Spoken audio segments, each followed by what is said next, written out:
இந்த காரியத்தை செய்யலாமா வேண்டாமா, இது முடிய மாட்டேங்குது, அது தடை உண்டாகிட்டே இருக்குது, என்ன முயற்சி பண்ணாலும் அந்த காரியத்தில் அப்படியே பின்னடைவு தான் ஏற்பட்டுக்கிட்டே இருக்குது.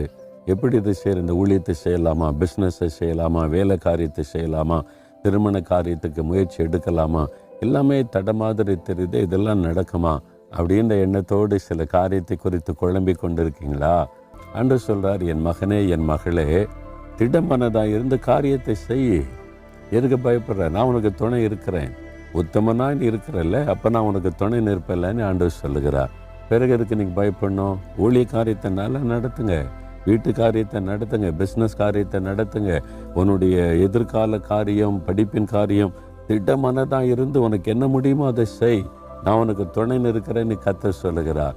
ஆண்டவர் துணை நின்றார் நீ வைங்களேன், தோல்வியே கிடையாது, அது ஜெயமாய் முடியும்.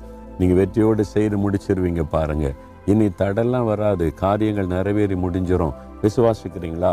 இந்த வாக்குத்தத்தம் உங்களுக்கு தானே.